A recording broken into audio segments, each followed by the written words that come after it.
current status of the sector as well as our plans for its future development.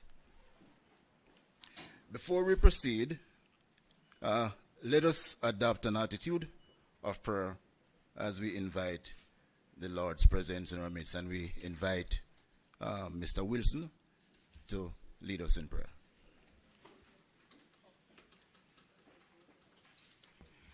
Thank you, CTD Cole. Good morning, everyone. When one thinks of Melissa, we cannot but reflect on the word of the Lord that says, "It is of the Lord's mercy that we are not consumed, because of his compassion faileth not. They are new every morning. Great is thy faithfulness." Lamentation 3:22-23. Lord Jesus, we give you thanks this morning for life. We thank you for health. We thank you for strength. We thank you for your manifold blessings. Lord, I come to you seeking your divine guidance, your wisdom, as the Honorable Minister prepares to speak today.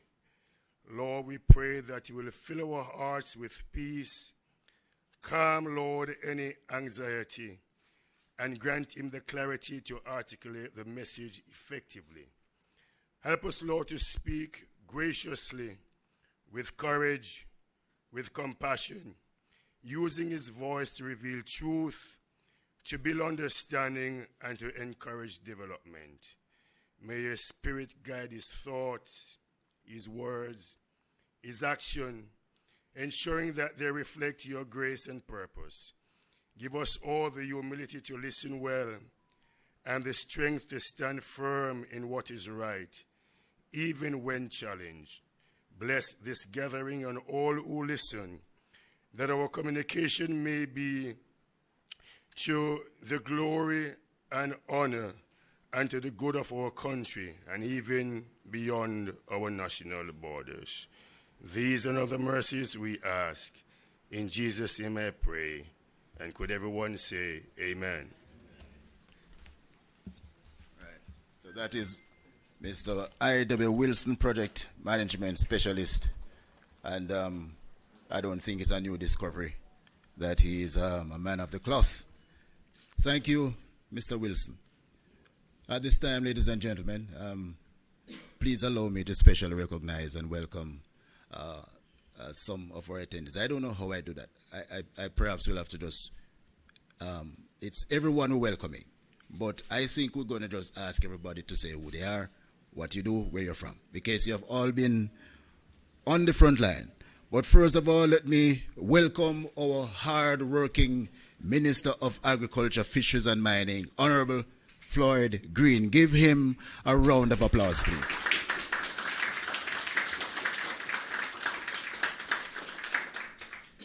Excellent, thank you very much. And I'll just ask our senior executives and members of the Ministry of Agriculture in the room here, Fisheries and Mining in the room here, to just introduce yourselves very quickly so we can get into the main part of our event this morning. We'll start on my, what is this, left? Go ahead.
Any other Ministry of Agriculture, Fisheries and Mining staff or official?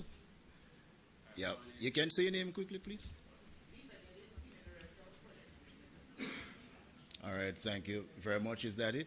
Will I see Miss Busy Yolande Gibson, who is our PR specialist here? I'm always busy, so sometimes not enough time to say your name. All right, thank you very much. And other distinguished guests, you're not to be left out. Members of the media, you're very important to us, and we welcome you here in a very special way. And we have viewers on various platforms across the social media, and we want to welcome them also to this, our press briefing. Ladies and gentlemen, on October 28th, we went through what we could call a dark day.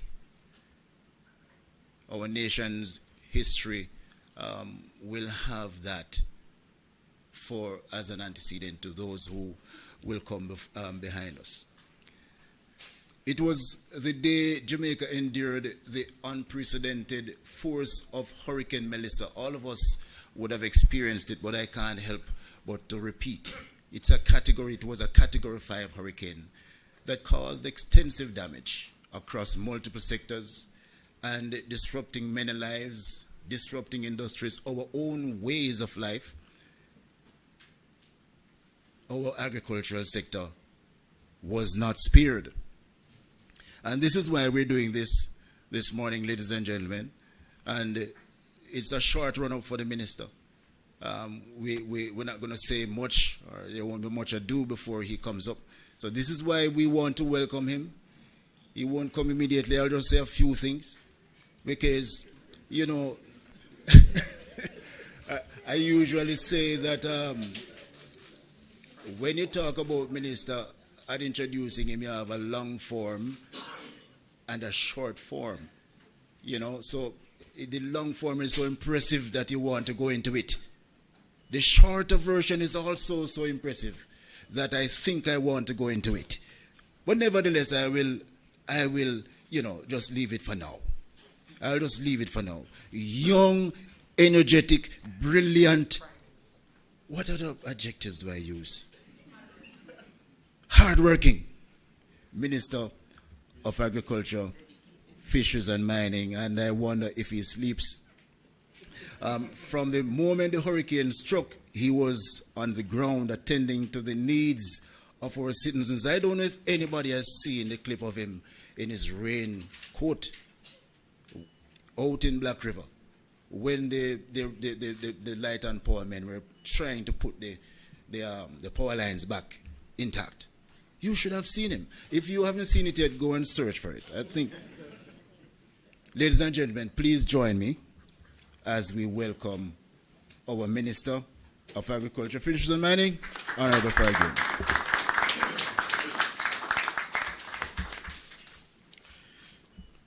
Thank you very much, our Chief Technical Director, Mr.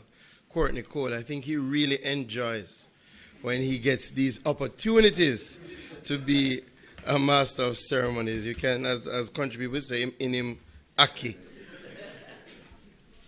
All right, our Chief Technical Director, members of the ministry, our heads of agencies, of course, our farmers and our fishers, those who have joined us online and across the various platforms, members of the media. For those who I'm seeing for the first time, I know we are 20 days in, but let me still wish for all of you a happy new year, a wonderful 2026. Good to see you.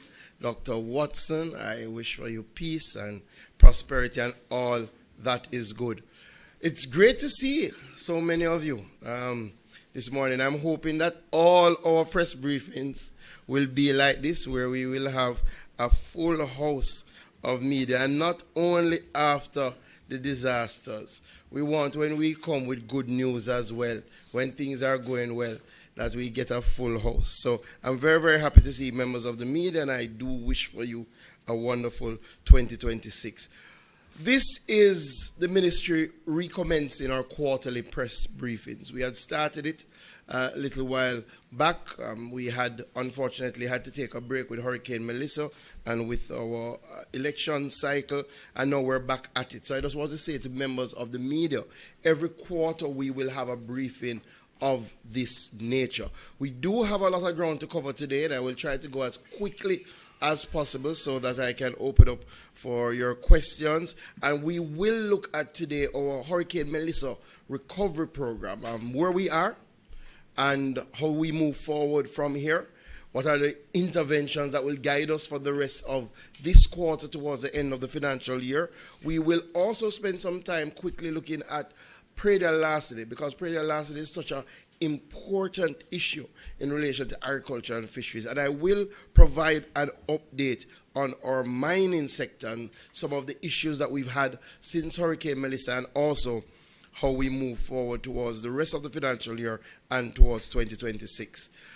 We all know Hurricane Melissa left a significant impact on our country, damaging crops, livestock, fisheries, agri-parks, irrigation systems.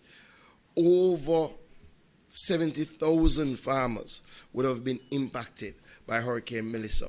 Over $30 billion in damage, and by the World Bank's own rapid assessment, probably closer to $60 billion in damage. Crops were damaged, destroyed, livestock operations were disrupted, fishing beaches, gear were compromised, irrigation systems were affected, but thank God our farmers and fishers remain resilient. And I think we should take this opportunity to give our farmers and fishers a big round of applause for how they have stood up in the face of adversity. From the outset, the Ministry of Agriculture, Fisheries and Mining activated a structured recovery framework. We have our Hurricane Melissa Recovery Task Force chaired by Director Price, and our objective was to stabilize production, to quickly reduce the cost of re-entry for our farmers and our fishers, and to protect food security. The Rural Agricultural Development Authority would have led the on-the-ground crop recovery effort across all parishes. Immediately following Hurricane Melissa, RADA embarked on a coordinated seed and planting material distribution program, prioritizing short-term and quick-bearing crops to stabilize supply in the shortest possible time. In fact, to date, we have distributed 14,038 packs of assorted vegetable and fruit seeds valued at $90 million. These inputs have impacted over 10,000 farmers. We have also been able, through that, to establish about 840 hectares of production island-wide. We have continued to roll out our national onion production program, where we've distributed 780 packs of onion seed, focusing on Texas and Super X, and we've been able to already establish 43 hectares of onion production. We all know how important fertilizer is after a disaster, and through the support of the government of Morocco and our Moroccan fertilizer program, we have already been able to distribute 7,205 bags of fertilizer, impacting over 2,500 farmers and restoring production across 540 hectares.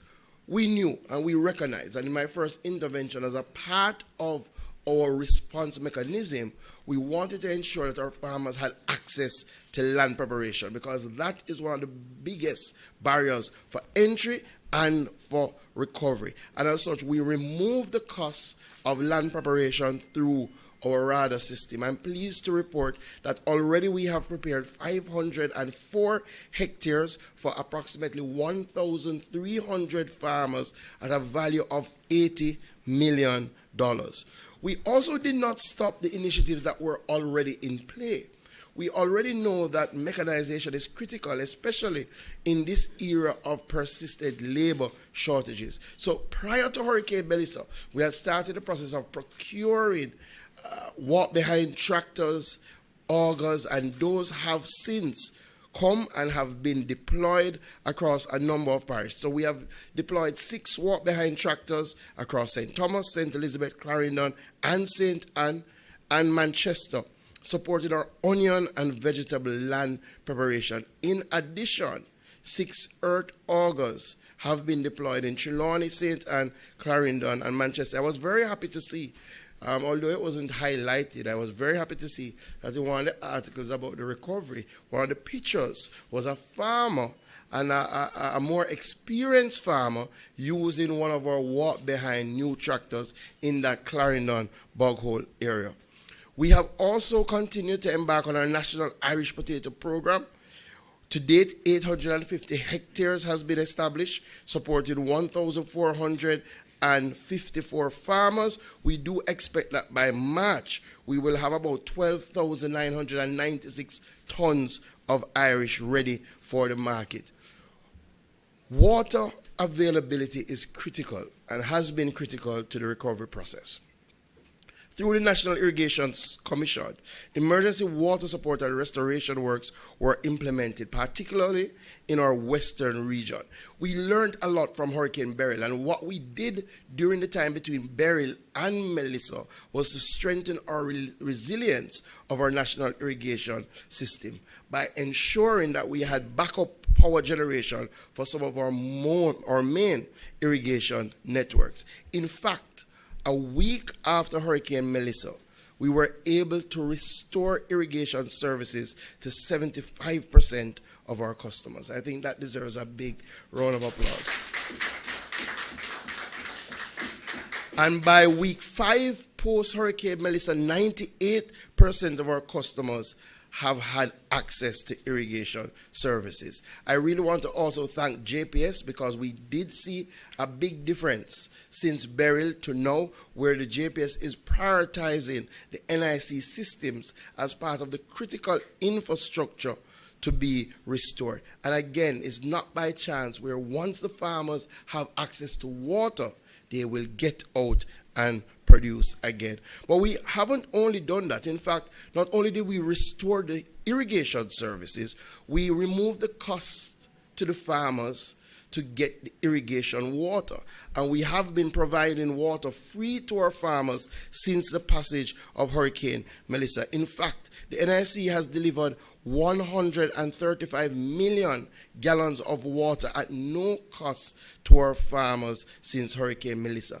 And of that amount, we carved out a facility to ensure that communities, farming communities in the hardest hit areas who did not have access to potable water services were provided with free non-potable water. And we have trucked 5.2 million gallons of non-potable water across varying communities. In fact, our interventions have benefited 60 communities, and it has supported over 4,000 hectares of agricultural production, assisting an estimated 3,416 persons. We also implemented, to ease the pressure on our farmers, a 3-month moratorium on irrigation bills up to October 28th. So persons who had their bills that would have became due by Hurricane Melissa, they have been given a 3-month moratorium which ends at the end of January, so that they could focus their resources on bringing back production. Other agencies like the Jamaica Dairy Development Board had targeted interventions to stabilize livestock and dairy production. We've provided pharmaceuticals, feed, fencing materials, generators across the affected farms. In fact, recognizing the infrastructural damage sustained by farms, a number of our dairy farmers lost their fencing. We place significant priority on providing the support so that they could again contain their animals and could lead to greater food security. 1,000 fence posts have already been purchased at the cost of about $700,000. 500 of these posts have been distributed to farmers, including Ebony Park, Heart Academy, and multiple individual producers. Energy disruption posed a major risk to milk preservation. So to mitigate the risk, one of the things that the Dairy Development Board did was to provide 6 generators that were deployed to dairy farms in St. Elizabeth and Hanover to ensure that our dairy farmers would be able to save their milk and to produce and save and provide that to the various companies. Feed support formed another critical pillar of our response. A total of 254 bags of dairy ration have been procured and distributed to farmers across St. Thomas, St. Catherine, and St. Anne. One of the big areas that we saw significant damage and dislocation is apiculture. We lost thousands of colonies of bees. And as such, we recognized very early that the beekeeping sector would require urgent intervention following the passage of Hurricane Melissa, especially as we know the dual importance of bees. Bees provide honey, but also their pollination services are critical to agricultural production. So through the apiculture unit of the Ministry of Agriculture and Fisheries, we have implemented a targeted recovery program. We procured 5,590 bags of beet sugar, valued at about $39.3 million. And to date, we have already distributed 2,852 bags, where 808 beekeepers across 7 parishes have received support. Therefore, safeguarding pollination services that underpin agriculture. We have focused on coffee, we have focused on cocoa, and our spices. Again, our highland and mountainous regions suffered significant damage from Hurricane Melissa. JACRA has been leading that recovery effort from November, where we implemented a structured recovery program combining farmer training, input distribution, and targeted replanting support. To date, we have had 23 resuscitation and crop care training sessions. And it's very important that after a hurricane, the focus is not just on input provision, but the reality is that in the changing climate, training is as critical as the input support. But we have provided some direct inputs. We've provided 6,400 coffee seedlings. We've provided 275 cocoa seedlings. Those have already been distributed. In fact, we've also distributed 5,800 bags of fertilizer to our farmers.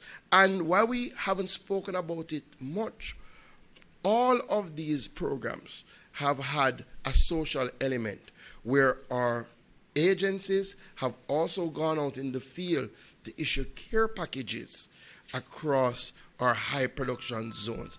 And when we say our agency, that also means the JAS that has been very active working with farmers to issue that sort of social support to get them back up and running. Our agri-parks suffered significant damage. About $1.3 billion in damage was suffered across our 8 agri-parks and affected about 11 production zones. We have already provided the Agri-Invest Corporation $30 million for them to drive the recovery effort across the agri-parks. And they have been doing that, focusing on things like seeds, fertilizer, chemicals, land preparation. In fact, one of the big policy changes is that we have given a moratorium on lease, which is valued at $40 million and supports 440 investors across 2,750 hectares. We've also focused on drain cleaning, especially in our Mango Agri-Park, cleaning 10 kilometers of drain, and we've contracted across the agri-parks 4 private tractor owners to carry out land preparation work covering approximately 240 acres so that they can be ready for short and medium term production. The recovery activities within the agri-parks have included this free land preparation, around 360 hectares, distribution of 700 bags of fertilizer, allocation of 28,000 milliliters of agricultural chemicals, and because of that intervention, we've started to see multiple crop categories return: vegetables, condiments, spices, root, tuber crops across the agri-park. And that's a good opportunity to now segue into what we have been seeing. I think we we get a sort of feel of the sort of interventions that we have had. And there are others, and over time we will give you the other areas that we have been intervening in, and later on I'll tell you some of the things that are to come. But as a result of the resilience of our farmers, and also the swift post-hurricane interventions of the ministries and its agencies, we have seen a rapid recovery in relation to crop agriculture. Several short-term vegetable crops are now available in large quantities. Current data confirms that we actually have excess production in several crops. And it's amazing that less than 3 months after Hurricane Melissa, a Category 5 hurricane that wiped out some of our most productive agricultural areas, that we can stand here and speak about excess crops. I think, again, the farmers deserve a big, big round of applause. So current data does confirm that we're seeing excess production in several crops, including cucumbers, lettuce, pak choy, and string beans. Parishes reporting notable surpluses include Clarendon, with excess sweet potatoes, sweet peppers, cucumbers, and lettuce; St. Elizabeth, with yellow squash, cauliflower, cucumbers, string beans, zucchini, lettuce, and pak choy; Manchester, with carrots, cucumbers, lettuce, pak choy, and string beans; Westmoreland, with zucchini, cucumbers, lettuce, pak choy; St. Anne, with string beans, lettuce, and pak choy; and St. Thomas, particular, with cucumbers. In some of the areas, you will appreciate that the excess has come by virtue of a downturn in demand. So we have seen, for example, slow movement in yellow squash, cauliflower, zucchini, and romaine lettuce, because these crops are primarily produced for hotel and hospitality sector, and the current uptake levels remain uneven as that sector continues its own recovery following Hurricane Melissa. In fact, based on our field data, string beans are experiencing an average hotel uptake of about 30%, zucchini about 75%, squash 80%, cucumbers 60%, lettuce 60%. These realities are again compounded by some of the operational constraints within the supply chain. So we already know that there's limited cold storage capacity, but that has been further reduced by the loss of electricity to some of our main purveyors. Now, while people will be able to run some of their households on generators, it's very challenging for these large purveyors to use generated backup power to drive the cold storage facilities that they have. And that has constrained the ability to redirect surplus produce to alternative markets, especially during peak harvest periods. One of the things that people should recognize, the farmers would be preparing for what would have been the peak of the hotel season with some of these items, like the squash, like the zucchini. So we have seen a significant increase in production in some areas, and we are seeing excess on the market. And the beauty with agriculture is that you can tell whether agriculture is doing well or not. It's not something that you can hide. And consumers have already started to see significant reduction in vegetable prices and fruit prices across the markets. In fact, most of the prices have been reduced by between 14 to 77%. Watermelon, 63%, dropping from $880 per kilogram to $330 per kilogram. Scotch bonnet that everybody has been complaining about, started to see some Scotch bonnet come in, and we're seeing a 20% reduction in the price. We're seeing a 33% reduction in pumpkin. We're seeing a 20% reduction in sweet pepper. We're seeing a 40% reduction in carrot.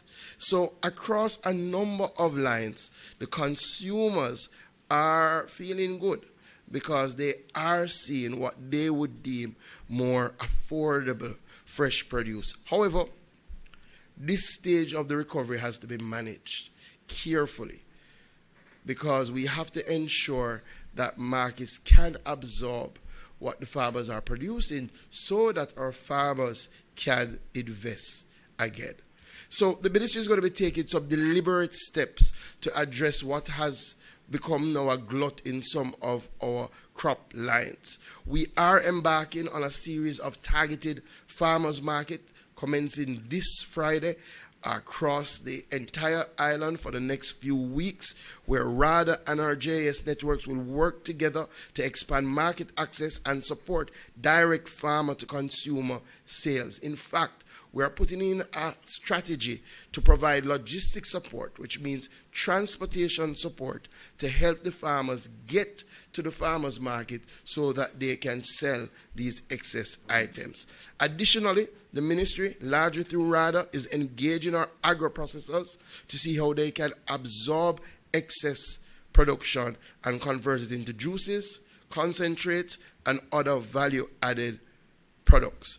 We're also in the process now of crafting a new buyback program, something that we did during COVID-19, where we saw a same downturn in the hotel markets, where the ministry directly intervened and provided a market for the farmers by buying the produce and then redistributed it. We are now in the final stages of putting that program together to look at how much we will spend, what areas we will target.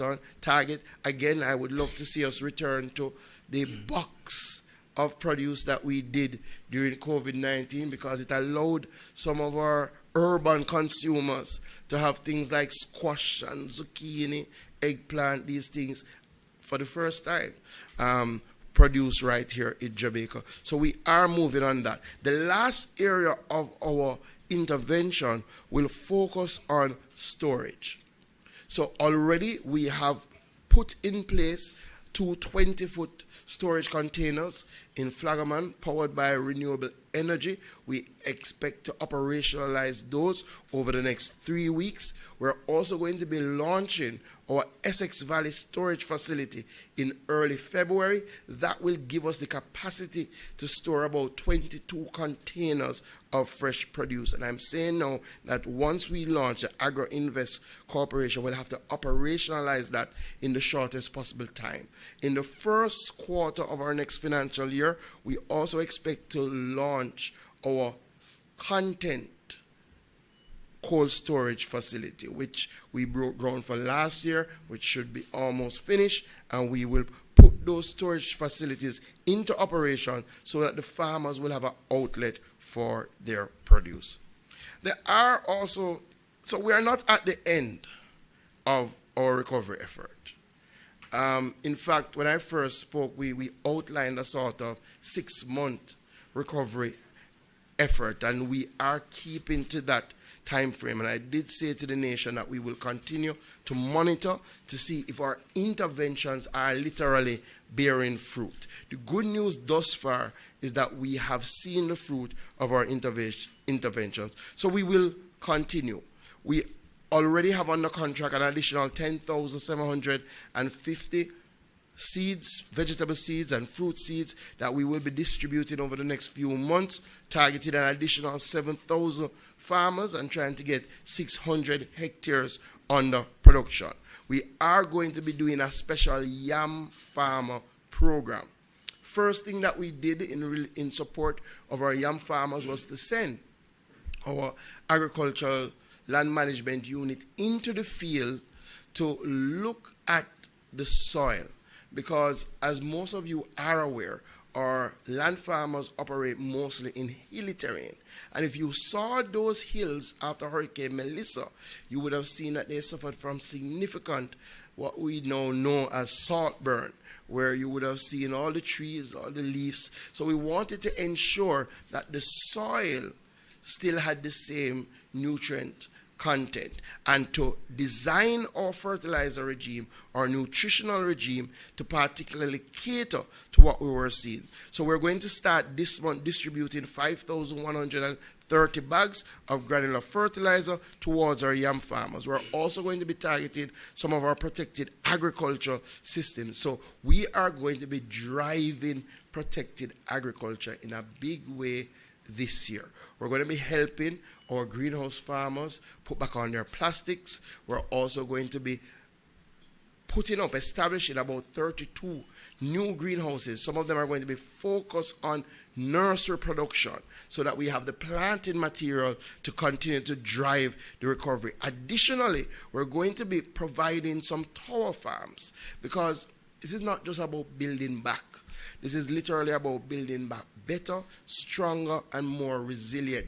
One of the things that we saw in Hurricane Melissa was one of our tower farms in Jamaica were able to easily dismantle their farm, pack it up in their storeroom, and as soon as Melissa passed, to reestablish their farms. These farms are modular. They require less space. We have already in procurement about 250 of these farms that we're going to be distributing to open field farmers, to schools, and also to some urban farmers, so that we can start the process of building agriculture back better. I know a number of you are very interested in banana and planting, and Ms. Coney love to hear about that, right? So we have already started a program of recovery for our banana and planting farmers. Some of our banana and planting farmers are a part of a catastrophe fund managed by the Banana Board, and they would have already gotten their payouts. And their payouts were largely in the form of supporting their nutritional regime to build back their farms. And a lot of them were out very early after Hurricane Melissa, trying to stand back up, trying to cut, trying to make sure that they can get production as quickly as possible. With that said, it was a complete wipeout of our commercial banana and planting production. And this is not an area that we countenance imports in. It is much too risky. The Banana Board and the teams have done an excellent job of keeping Jamaica free from some of the diseases that have plagued banana and planting crops all over the world, and we want to keep it that way. So we are now on the cusp of implementing a broader recovery program, a $100 million Hurricane Melissa recovery program, which will be implemented by the Banana Board and the Rural Agricultural Development Authority. The program is so designed to reach scale. We expect to at least reach 5,000 banana and planting farmers island-wide, and to support the rehabilitation of more than 2,500 hectares of damaged farms. We're going to provide them with some fertilizer based on verified damage assessments and farm size to ensure equity and effectiveness. We did this after Hurricane Beryl, and we saw good returns on the investment. Ms. Coney had told me that it would take us about 6 to 7 months, 8 months at most, Minister, and we were at the earlier end in terms of the recovery. And I'm hoping that with this intervention, we will also be at the earlier end in that regard. Let me turn quickly to our fisheries sector, which was one of the sectors that suffered the most significant damage from Hurricane Melissa. It destroyed a number of our fishing beaches. Over 3,000 vessels were damaged or destroyed. A number of our fishers suffered damage to their engines, and even worse, when they went back out for their fish pots, a number of them found nothing out there. We have taken a comprehensive approach to treat with their issues. Firstly, we have implemented a 6-month moratorium on all license and registration fees. That's from November, and it goes all the way to May. So our fishers can come and renew and register free of cost. That also goes to if you would have lost your license, your ID in the storm, you will get all of those things free of cost. And already we have benefited 725 fishers from this initiative across Clarendon, Manchester, St. Elizabeth, Westmoreland, Hanover, St. James, Trelawney, and St. and those are the parishes that we're focused on for this intervention. Again, fishers who lost your license, please report it and you will get the replacement. Beyond fee relief, we have allocated $180 million to our structured Hurricane Melissa recovery program, which is being implemented through the National Fisheries Authority. And we're doing it in two phases. Our initial phase, which started in November of last year, was in immediate stabilization. So what we have been doing is, one, helping to clear, clean, and remove debris from a number of our beaches so that our fishers would have access. If that was never done, our fishers would never have been able to go back out. And we did that in Black River, we did that in White House, and we have engaged contractors to do key refurbishment work in key fishing beaches, including Great Bay and White House in Westmoreland. Those contractors are in place and are working as we speak. We also procured, to treat with the shortage of potable water on our fishing beaches, 10 large water tanks with a capacity of 2,500 gallons, and assign them to fishing beaches across Alligator Pond, St. Mary's in Westmoreland, Montego Bay and St. James to provide potable water. We have been distributing fishing wire. In fact, we've procured 2,260 rows of fishing wire through partnerships with the Jamaica Fishermen Cooperative, Tagwell, JSIF, Breads, Sandals. An additional 1,200 rows of wire have already been distributed across 33 fishing beaches. So we've reached fishers in Manchester, St. Mary, Kingston, St. Andrew, St. Catherine, Clarendon, Hanover, Westmoreland, St. James, Trelawney, and St. Thomas. And St. Anne, I don't see a name, but we're coming very, very shortly. I'm sure we went to St. Anne as well. The next phase of our fisheries support will move to direct grants.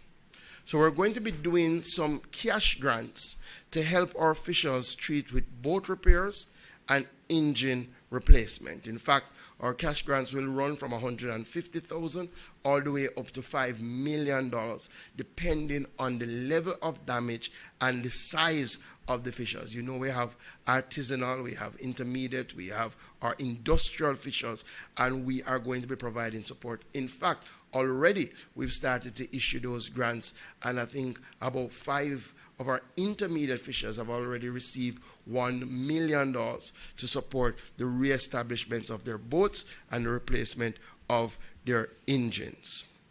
We are also going to be distributing boats. We had started a process where we have a program for our young fishers that we started the distribution of boats towards the end of 2025. We still have some of those boats left to distribute, and I think it's even more important now, but we will be procuring an additional 20 boats that we will distribute to fishers in need so that they can go back out. All right, not doing too badly. 2 more areas and then we're finished. I wanted to speak a little bit about Prairie del Aste because I think, you know, it's one of the areas that has really plagued our agricultural sector for a long time. It's one of the main deterrents for people who want to get involved in agriculture. And I think we have been making some really good strides in the fight against Prairie del Aste. It does remain one of our persistent threats to farmers. However, in 2025, we would have strengthened our legislative framework through amendments to the Prairie del Aste Prevention Act, which came into effect July 15, 2025. These reforms increase penalties and introduce victim impact statements, giving farmers a formal voice in court proceedings. In fact, these amendments build on changes that we made in 2023 to the Agricultural Produce Act, which include raising fines to $3 million and expanding definition of agricultural produce and putting in a mandatory registration and licensing regime that will be operationalized through RADA this year. One of the big wins for us in 2025 was the establishment of the Agricultural Protection Branch of the Jamaica Constabulary Force. And it's the first time that we have an entire branch of the force that is treating with agricultural crime. And we are already reaping the rewards from that. Now, the branch comprises of 75 officers operating island-wide, and we are seeing the tangible results. Arrests have risen from 78 in 2023. We had 139 in 2024, and with this new agricultural protection branch in 2025, 381 persons were arrested for prey last year. I think the branch deserves a big round of applause. We've also seen increases in cases before the court, which have moved from 201 cases in 2024 to 337 cases in 2025, a 68% increase, showing improved case preparation and prosecution readiness. And the one that I really love, convictions surged from 9 convictions in 2024 to 209 convictions last year, over 2,000% increase, which is really a breakthrough in terms of judicial success and offender accountability. I think we are on the road to break the back of prey last year. I know traceability is critical and fundamental to that, and we have been working to ramp up our animal tagging services. I think the farmers appreciate how critical it is, and I know we've had a number of meetings and we have put literally more boots on the ground to ensure that we can get more tagging done. I see Dr. Ramlal came in at the right time, right, to ensure that we can get more tagging done, because this is important in the fight against prey larceny. We have to strengthen movement controls, and we have to continue to expand our central livestock database. Quickly, a little bit about mining. Hurricane Melissa did have a negative impact on our mining and minerals sector. In fact, after our initial assessments and engaging our partners, we have revised our estimates to about $25 billion in terms of the impact that it would have had on our mining sectors. Majority of losses were recorded in our industrial mineral sectors, particularly our big, large quarries and limestone operators, where prolonged power outages, damaged access roads, and business interruption significantly affected output. Within our bauxite and alumina sector, we saw physical damage recorded at plants in St. Elizabeth and St. Anne, including structural damage to Port Kaiser. A number, well, basically all of our bauxite and alumina plants would have had to go into precautionary shutdowns because we were looking to a Category 5 hurricane. And you remember that with Melissa, it took us a long time to really determine where in the island it was going to go. At one point, we were very sure it was coming to Clarendon and Kingston, and as such, our companies had to take these measures. So those disruptions would again take some time for our companies to get back up to their productive capacity. Nonetheless, our bauxite sector, our aluminum sector showed resilience in 2025. We are projecting that exports would have increased in 2025, with mining's contribution to GDP expected to rise from 1.8% to over 2% in 2025. Importantly, despite themselves suffering tremendous damage, mining operators supported the national recovery efforts in a big way and cleared about 300 kilometers of major roadways free of cost after Hurricane Melissa. And I think they deserve a big, big round of applause. We have also actioned our agencies towards coordinated recovery and relief programs. The Jamaica Bauxite Mining Limited have been focusing on communities most affected, looking at staff welfare, rapid restoration of national assets, and support for relief logistics, and targeted interventions in parishes of St. Anne and St. Elizabeth. In fact, they have been on the ground trying to ensure that one, the Reynolds Pier remains operational, and that was brought back into operation swiftly, reestablishing readiness to support post-hurricane recovery logistics. Within days, we restored the core port functions, and the first cruise ship arrived shortly after the hurricane, and people may not have realized arrived at our Reynolds Pier shortly after the hurricane, and that's a big win for our Jamaica Bauxite Limited.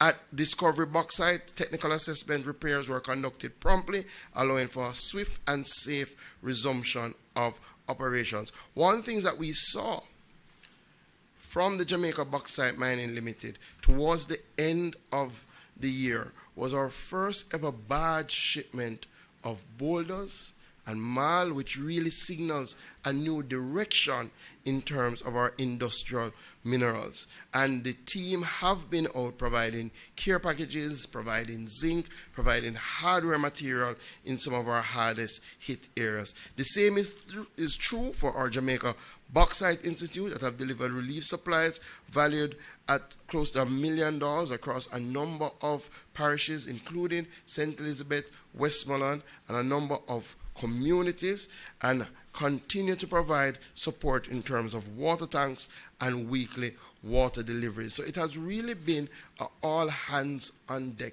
approach by the ministry to drive our Hurricane Melissa recovery. So as we look ahead, and one more area that I failed to mention that I know you will ask me about, we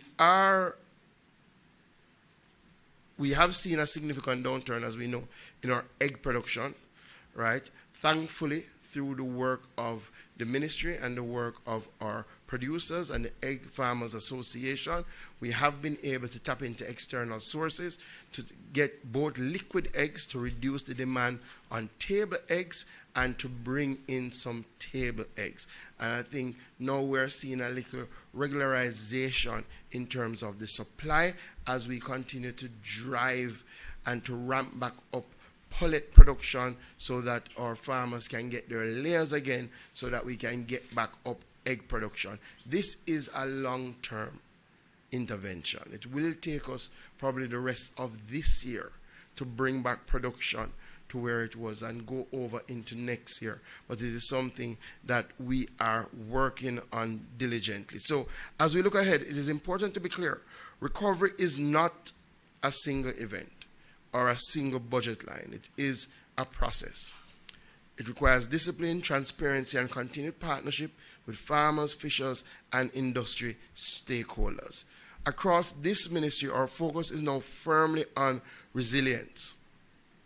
This includes strengthening disaster risk management systems, improving market coordination, expanding storage and agro-processing capacity, and supporting producers to adopt climate-smart practices.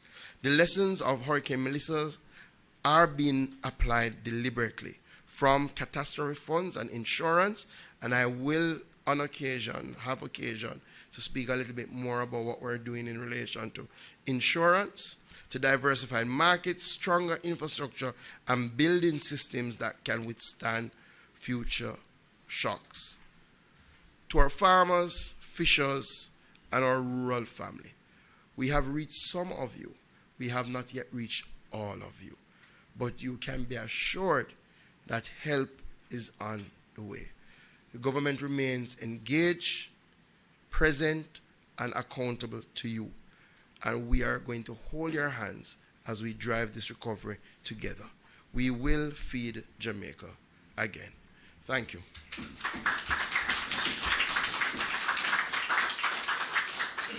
Keep the applause going. Keep the applause going.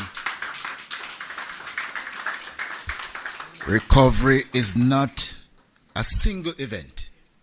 It is a process. Now, while the minister was speaking, I thought I would take some of the highlights so that I can just repeat it when I come here. But boy, it seemed as though pretty much everything were highlights. So, Minister, can we just give him another round of applause?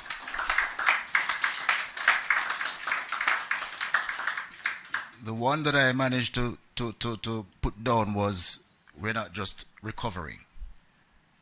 We're building back better, stronger, and more resilient.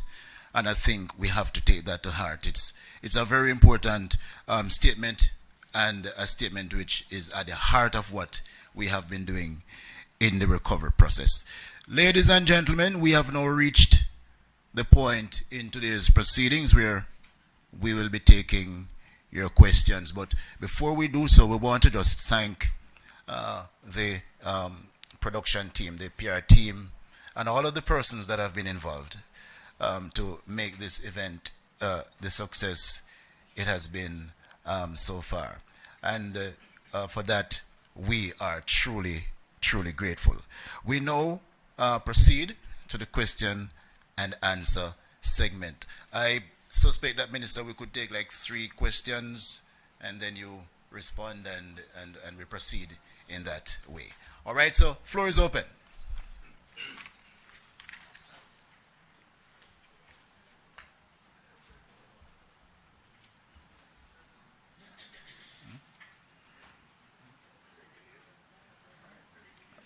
Okay, I am taking it that the presentation was so clear and satisfying that we don't have any questions. All right, I won't say going once, going twice. I think we should say gone. Eh?